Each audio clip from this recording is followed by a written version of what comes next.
Con nosotros una vez más en este subprograma donde el invitado especial eres tú. El día de hoy vamos a platicar con un buen amigo de la casa. Nos conocíamos solamente vía cibernética. Y hablo de Marcelo Larín. Él estuvo también corriendo por una candidatura. Vamos a hablar de todo ese, pero también otro canal maravilloso, el conocimiento prohibido. Sí. Tengo miedo. Y el otro también, la nueva revolución. Marcelo, bienvenido. Gracias por estar en este set de Hablemos y gracias por aceptar la invitación. Muchas gracias, pastor. La verdad que se siente muy bien llegar a un estudio imparcial. Sí, si aquí no se siente muy bien, la verdad. El sillón no me lo han regalado. Esa aclaración quería. No, pero qué bueno, Marcelo, ¿dónde vive y qué hace para aquellos que yo tengo 52 años y me convertí en un investigador de YouTube o youtuber, me refiero de ver, no de hacer, hace poco? Entonces he descubierto un montón de canales de gente salvadoreña de todo tipo. Entonces yo me topé a Marcelo cuando el presidente habló de cómo lo había conocido en un video de YouTube. Ahí lo conocí yo. Entonces me dio curiosidad y comencé a ver el gran relajo que anda ahí. Pero, ¿quién es Marcelo Larín? Bueno, primero quiero decirle que cuando uno conoce a Dios, lo reconoce en su vida, Dios te lleva al lugar donde debes estar.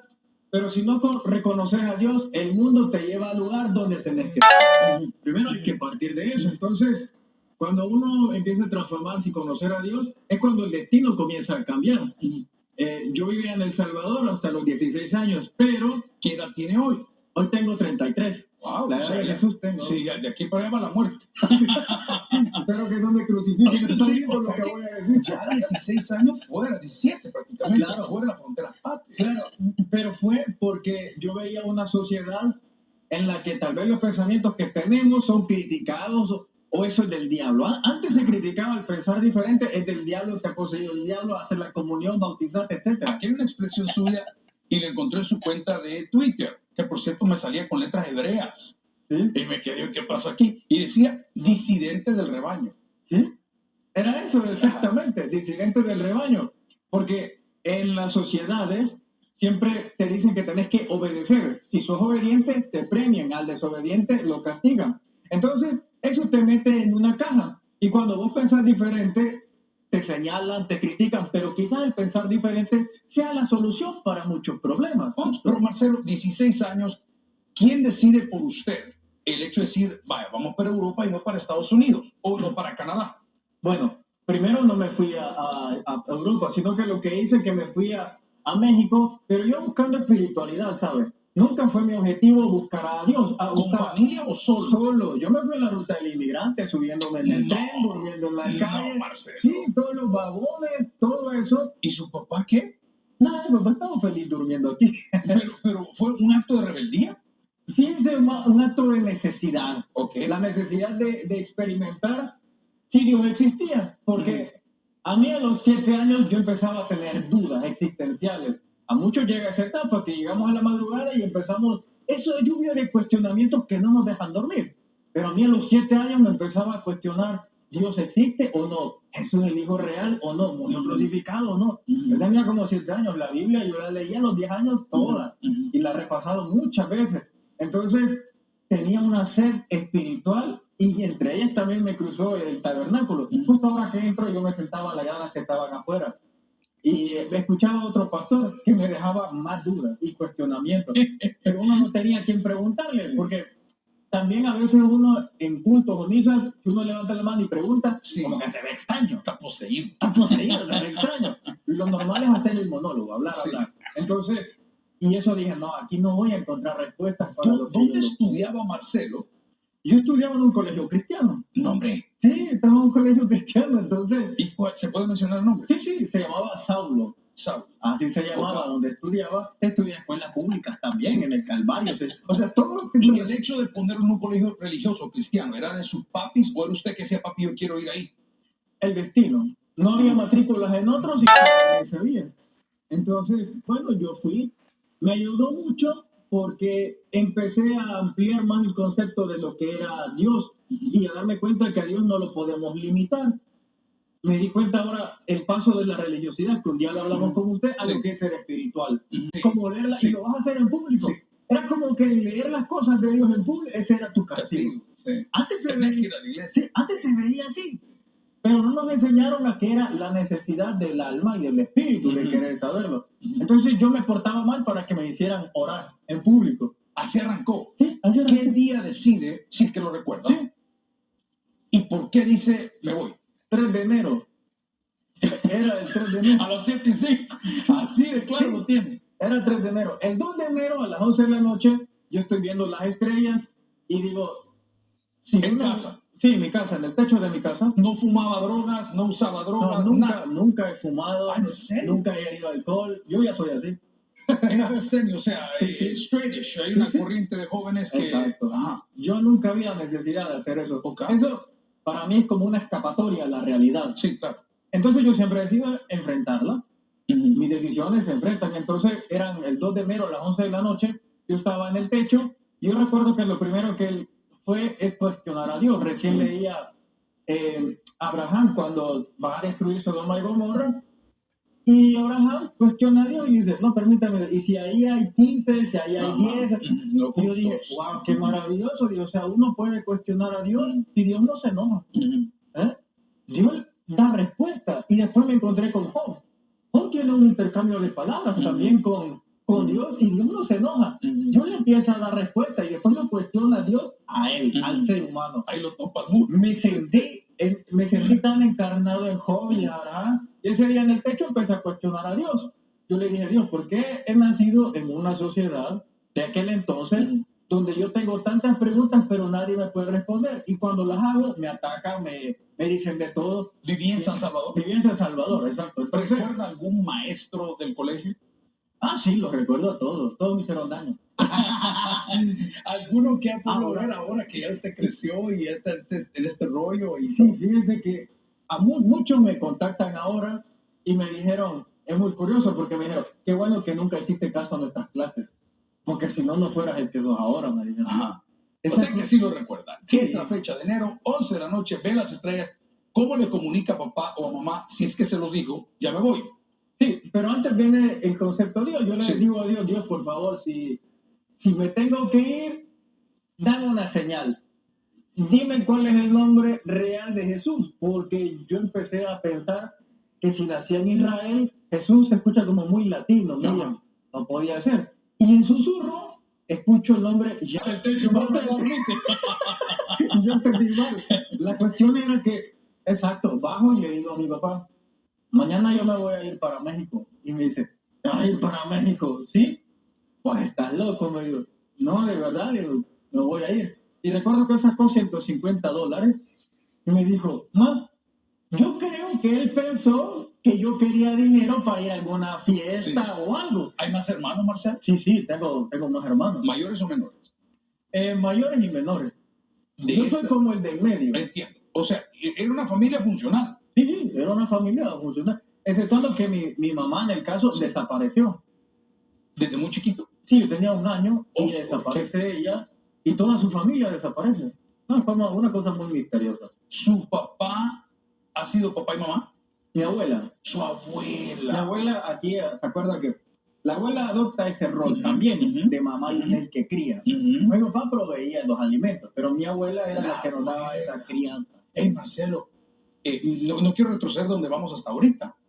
¿Hay curiosidad por saber dónde está mamá? No, fíjense que no hay necesidad. ¿Y no hay de los demás hermanos alguna pregunta? ¿Dónde está mi mamá? No, lo que pasa es que yo soy hijo único de mi mamá. Ah, ya la entendí. Ok, Sí, de mi mamá yo ok, soy el hijo único. perfecto. Entonces ahí la familia se compone con otra familia y todo el mundo sale bien. Pero usted de medio me dijo. Sí, yo soy el de medio. Mi papá hizo hogar con mi mamá, Sí. pero un día mamá dijo, ya vengo, y nunca volvió. ¿Qué consejo le damos a los jóvenes que han utilizado eso como trampolín para hacer malas piezas, mala vibra? Bueno. Yo no conocí a mi mamá, a mi papá, ni qué. O sea, Bueno, hay que recordar que los padres son los representantes de Dios. Si el representante falta, usted puede tener la comunicación con Dios. Dios es padre y madre a la vez. Si leemos la Biblia, nos da el amor de mamá, pero también nos da una disciplina que suele darse de papá. Entonces, fue ahí donde nació lo que le digo, a los 7 años, esa curiosidad de Dios. Porque yo sí sentía un consuelo de Dios, de mamá, y también de mi abuela. Pero el consejo que yo les doy es que primero tienen que agradecer que su papá, independientemente lo deja o no, su mamá o no, denle gracias porque les dio la vida. Están viviendo. Luego, busquen siempre a Dios. Y a veces no es necesario buscarlo. Dios nos encuentra a nosotros, Totalmente. como pasó en mi caso. Marcelo, ¿por qué México? Porque en México yo sentía que había una mayor apertura, había más libros espirituales, había más conocimiento, había más cultura, mucho más. Entonces yo dije, me voy a ir a México, pero yo en mi ignorancia tampoco sabía que se necesitaba visa. Visa, yo no tengo visa. Y me dijo, entonces tú no puedes entrar. Y yo me quedé impresionado y luego veo a mi alrededor. Ahí es donde vemos los tubos y todo. Ahí donde ven, exacto. Ahí volteo a ver y veo que van pasando unos y me da la curiosidad que son esos. Y yo le digo, ¿y ellos? Ellos, ahí es ilegal, pero si vos querés pasar. Fui y esa fue la primera vez que me di cuenta lo ingenuo que es uno, porque una cosa es tener calle en su país, pero otra cosa es tener calle al otro lado. La cuestión que me dice el balsero, te cobro $10 por pasarte.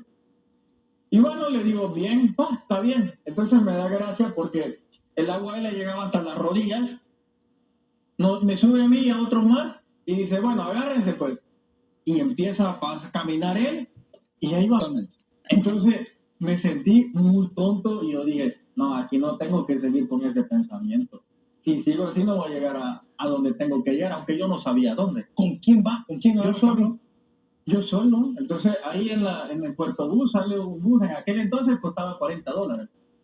Y entonces te llevaba hasta allá. Ya ahí cada quien hace como pequeñas amistades. Sí. ¿A dónde va? Y Sí. siempre se ve el que dice, no, yo conozco el camino. Uno se vuelve autolíder y bueno, uno si quiere sigue o no. Yo sí me hice de un grupito que iba caminando y nos hicimos amigos, eran hondureños, guatemaltecos y todo. Caminaba porque entendí que en el 2006 hubo un torrencial allá en México y destruyó la vía del tren que iba de Tapachula, de Unión Hidalgo hasta Arriaga se llama. Entonces ahora la gente tenía que caminar desde Tapachula hasta Arriaga, que es como caminar, atravesarse prácticamente El Salvador. Tenés que caminarlo a pie. Te lleva como unos 8 días. Wow. La ayuda entre hermanos. La ayuda es más como un beneficio en común. Así básicamente se ve. No es ayuda, es decir, vos conseguiste lo tuyo y en la tarde, si has conseguido, compartimos. Si no conseguís nada, no compartimos contigo. Era otro concepto que iba entendiendo. Cosa que aquí no se da, aquí nos ayudamos entre todos, tengas o no, en ocasión. Afuera, no. Si conseguís y tenés, nos ayudamos. Pero si no conseguís nada y no tenés, no compartimos con vos. Marcelo logra entrar a México. Logramos. ¿Y se dirige hacia dónde?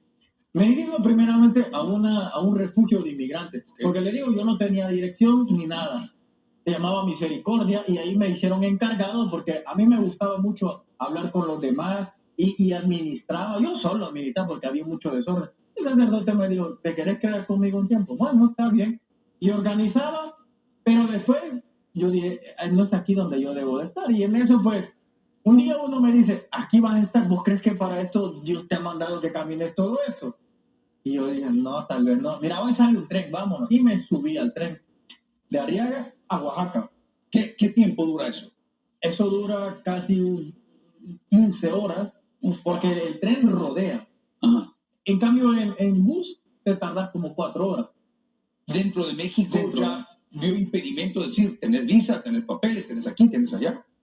Sí, claro, por eso es que viajan de inmigrantes. Entiendo, no, pero me refiero, para no tomar el bus, sino que dije, mejor vámonos en el tren. Por eso claro, es que te piden allá. Y entonces, migración, sobre todo Chiapas, hay muchas casetas de migración. Estamos hablando, Marcelo, que ir en el tren es la foto que tenemos aquí, de ir arriba o ir como pasajero pagado adentro. No, arriba, colgado. Es arriba, pues no hay trenes que te lleven pagado. Entiendo. Entonces vas colgado y vi, de hecho, en aquel tiempo ya tenía un teléfono, yo había un día subí un video de que yo encontré que le había cortado el pie. Yo grabé ese video y se ve fatal. Porque cuando uno sube, uno tiene que escuchar, porque ya me había enseñado el que me estafó. Escuché los consejos que muchos dan. ¿El que lo estafó de la balsa? Sí, o sea, ahí yo aprendí que yo tenía que tomar, que escuchar. Ya si yo tomaba el consejo, no, bien. Entonces aprendí a escuchar y a retomar lo que yo creía que era bueno. Entonces, escuchaba que decía, amarrate Entonces te acostás y te amarrás, por si te dormís no te vas a ningún lado, porque las vías del tren van así y en eso caes. Ni hacerte muy aquí, porque la separación de los trenes a la velocidad, hay un aire que te succiona. Entonces, por eso he escuchado muchos documentales que dicen que algo los jaló y es una corriente de aire que se da y te jala. Entre los dos vagones. Entre los dos vagones. Entonces te jala si no vas bien agarrado. ¿Qué lleva ese tren? Gente lleva, aparte de la gente lleva piedras, arena, cemento y cosas así. La comida en 15 horas y el baño en 15 horas. Bueno, ahí uno tiene que ir antes de irse, uno tiene que hacer sus necesidades, comer lo menos y uno puede orinar, claro, uno va a orinar una más. Sí, por ser varoncito. Sí, claro. En cuando la A no mujer... que tenga la mala maña, curucán, sí, la regala. Pero sí, o sea, es riesgoso. Es muy riesgoso, claro. Entonces llega uno a ¿cómo se llama? Estafa, creo que se llama. Así que 15 horas amarrado. Aguantando sol. Me entrevistar y me llaman a mí, me dicen, mira, ¿de dónde eres? Yo soy de El Salvador. ¿Y por qué venís? Y yo le dije, por las maras y las pandillas. Le digo, no, yo vengo buscando el conocimiento prohibido. Por eso le puse eso. De ahí nació. De ahí nació el conocimiento. Pero yo ni pensaba en YouTube, yo buscando el conocimiento prohibido. ¿Y qué es eso? Y yo les hablé un poco de cómo yo pensaba. Y me dijo, ¿no te gustaría ir a Ciudad de México? Al DF. Pues sí, le digo, está bien, pero no sé cómo llegar, le digo. Y me dice, mañana venimos por vos. Y cabal, 5 de la mañana estuvieron ahí. Me fueron a traer su carro propio, me montaron y me llevaron a Ciudad de México. Que para ir a Ciudad de México te tardas como unos 15 días. O sea, que es terriblemente grande. Claro, no, pero por tren te tardas 15 días. Pero yo me tardé 12 horas en carro. Entonces, es una gran cosa. O sea, si hubiese seguido Marcel, en tren eran 15 días. 15 días. Pero en carro eran ¿cuántas horas? Eran de 6 horas, 7 horas, por ahí decían. La cuestión que... ¿Qué se habla en 6, 7 horas con documentalistas que no conozco?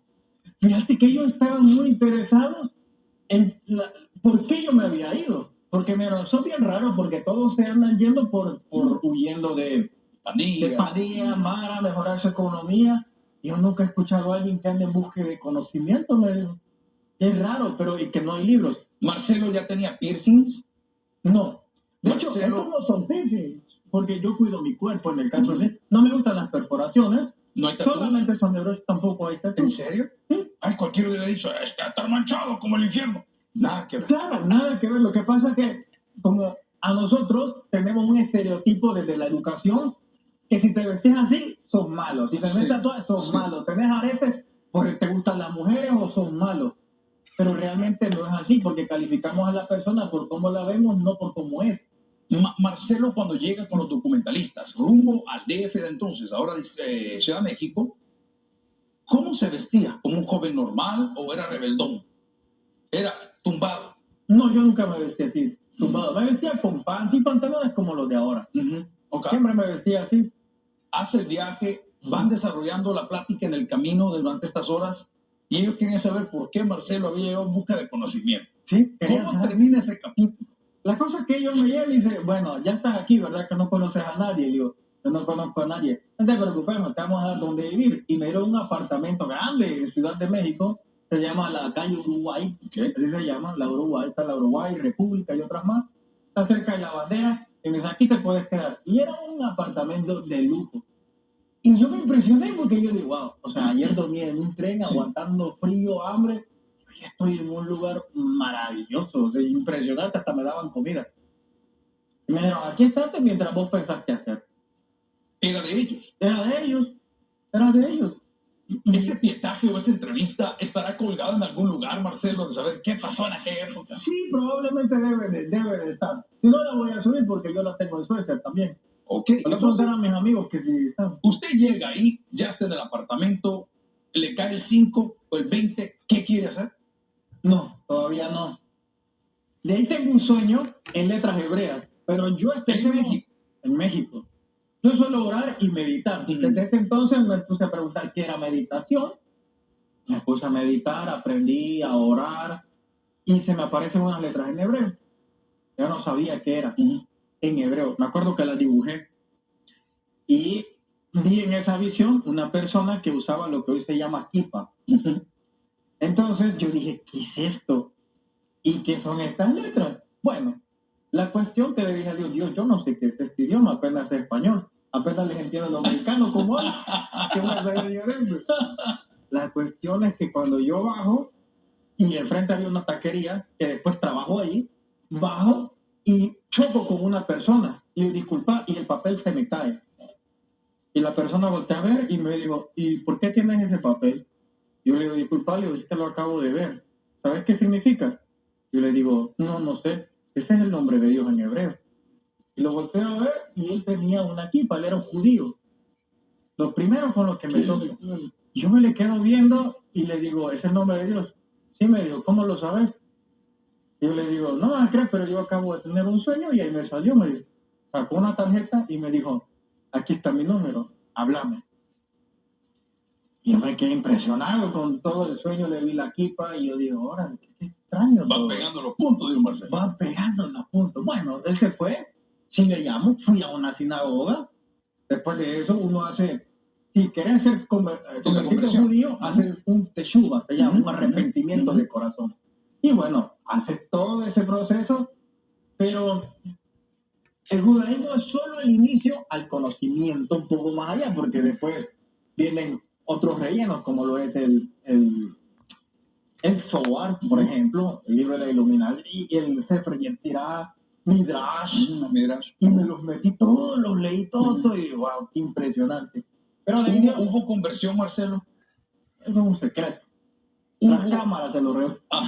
Sí, porque la conversión lleva 2 testigos, le hacen un pinchazo, XYZ. La circuncisión, etc. Que se llama Brit Midrash en hebreo. Así que sí, hecho el procesín ahí en México.